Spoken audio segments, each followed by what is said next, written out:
राधे राधे साथियों, मैं आपका साथी अनुज तिवारी, एनजीओ आवाज ए फॉरमैन से। दोस्तों, एक महिला ने अपने प्रेमी के चक्कर में अपने ससुराल वालों पर दहेज उत्पीड़न की झूठी रिपोर्ट दर्ज करवा दी। इसके लिए हाई कोर्ट ने वादी को बहुत ही कड़ी फटकार लगाई है और कहा है इस महिला ने अपने कानून का दुरुपयोग किया है, इसलिए जो इसने यह कार्य किया है इसके लिए इस पर कड़ी कार्रवाई होनी चाहिए। दोस्तों, आइए जानते हैं थोड़ा विस्तार से यह मामला कि मामले में क्या था, कैसे इसका खुलासा हुआ है। तो दोस्तों, यह महिला घाटमपुर की निवासिनी थी और जो पति पक्ष था वह कानपुर के रहने वाले थे। इस युवती ने अपने पति व पति के परिवार वालों पर झूठी दहेज उत्पीड़न की रिपोर्ट दर्ज करवा दी थी। आईओ ने भी बिना सोचे समझे चार्जशीट को लोअर कोर्ट में दाखिल कर दिया। लोअर कोर्ट ने भी पति पक्ष के खिलाफ वारंट इशू कर दिए। इससे दुखित होकर पति पक्ष हाई कोर्ट जा पहुंचा और हाई कोर्ट में पत्नी के प्रेम प्रसंग को रखा, जो कि शादी के पहले व शादी के बाद भी पत्नी प्रेम में लिप्त थी।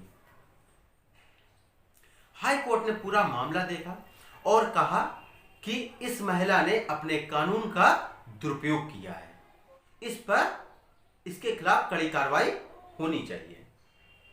दोस्तों, इस मामले को थोड़ा और विस्तार से जानते हैं कि इसकी शादी कब हुई, किसके साथ हुई, प्रेम किसके साथ था, थोड़ा और यह सब मामला विस्तार से जानते हैं।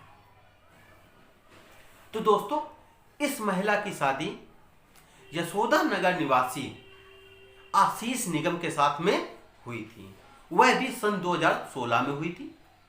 जो यह युवती थी, यह युवती सियोदी ललाईपुर गांव की निवासिनी थी, अर्थात घाटमपुर में यह गांव पड़ता है। शादी के कुछ दिनों बाद ही सिप्रा निगम ने, जो युवती का नाम है वह सिप्रा निगम है, मैं बताना शायद आपको भूल गया था। तो सिप्रा निगम ने शादी के कुछ दिनों बाद ही अपने पति व पति के परिवार वालों पर दहेज उत्पीड़न की झूठी रिपोर्ट दर्ज करवा दी। उमा सिंह, जो कि आईओ थी इस केस की, उन्होंने भी बिना सोचे समझे चार्जशीट को लोअर कोर्ट में पेश कर दिया। लोअर कोर्ट ने पति पक्ष के खिलाफ वारंट इशू कर दिया। इन सबसे दुखित होकर आशीष निगम, जो कि पति था, वह हाई कोर्ट जा पहुंचा, इलाहाबाद हाई कोर्ट जा पहुंचा। इलाहाबाद हाई कोर्ट का दरवाजा खटखटाया और इलाहाबाद हाई कोर्ट पहुंचकर उसने सारी वाकयात प्रस्तुत कर दी कि हमारी पत्नी का प्रेम पड़ोसी गांव के एक भट्टा संचालक के साथ में पहले से था। शादी के पहले भी वह उसके प्रेम में लिप्त थी और शादी के बाद भी उसी से प्रेम करती रही। शादी के पहले भी वह उस भट्टा संचालक के साथ में घूमने फिरने जाती थी। कई रातें व दिन भी व्यतीत उस भट्टा संचालक के साथ किए और यह सब शादी के बाद भी करती रही। जब इसका विरोध आशीष व आशीष के परिवार वालों ने किया तो सिप्रा निगम ने अपना बचाव करने के लिए पति व पति के परिवार वालों के खिलाफ दहेज उत्पीड़न की एक झूठी रिपोर्ट दर्ज करवा दी। पति आशीष ने पत्नी के जो प्रेमी के साथ में घूमती फिरती थी उसके कई फोटो, साक्ष्य, कई चीजें ऐसी प्रस्तुत हाई कोर्ट के सामने कर दी, जिससे हाई कोर्ट ने वह देखते ही वादी को एक कड़ी फटकार लगाई और कहा कि इस महिला ने अपने कानून का भरपूर दुरुपयोग किया है। इस महिला को कड़ी से कड़ी सजा होनी चाहिए और इस पर कार्रवाई होनी चाहिए। यहां तक कि जेल भेजने की धमकी भी दे डाली। वादी की तरफ से अर्थात पत्नी की तरफ से ऐसा कोई भी साक्ष्य प्रस्तुत नहीं किया जा सका जिससे यह साबित हो सके कि आशीष व आशीष के परिवार वालों ने इससे दहेज मांगा है या दहेज के लिए मारा पीटा है, दहेज उत्पीड़न किया है, टॉर्चर किया है। ऐसा कोई भी साक्ष्य प्रस्तुत नहीं किया जा सका। यार, क्यों नहीं किया जा सका? क्योंकि यह रिपोर्ट तो पूरी झूठी ही थी, पूरा षड्यंत्र रचा गया था केवल अपना बचाव करने के लिए यह तो किया गया था ना।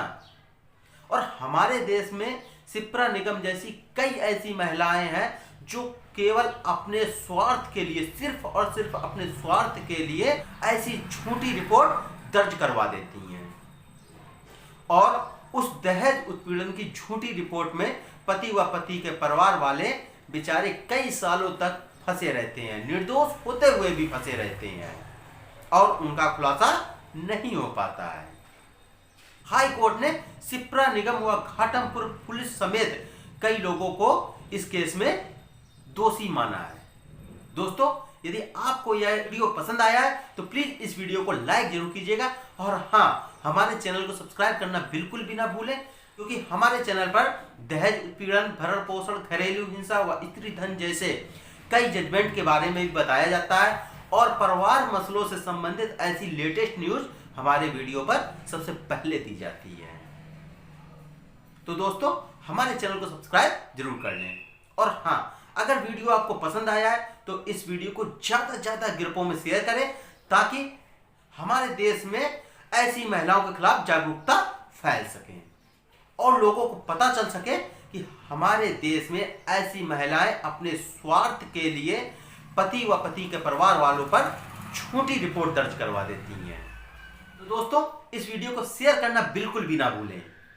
दोस्तों, आपसे मिलेंगे अगले वीडियो के साथ में, तब तक सभी भाई खुश रहें, मस्त रहें। राधे राधे साथियों।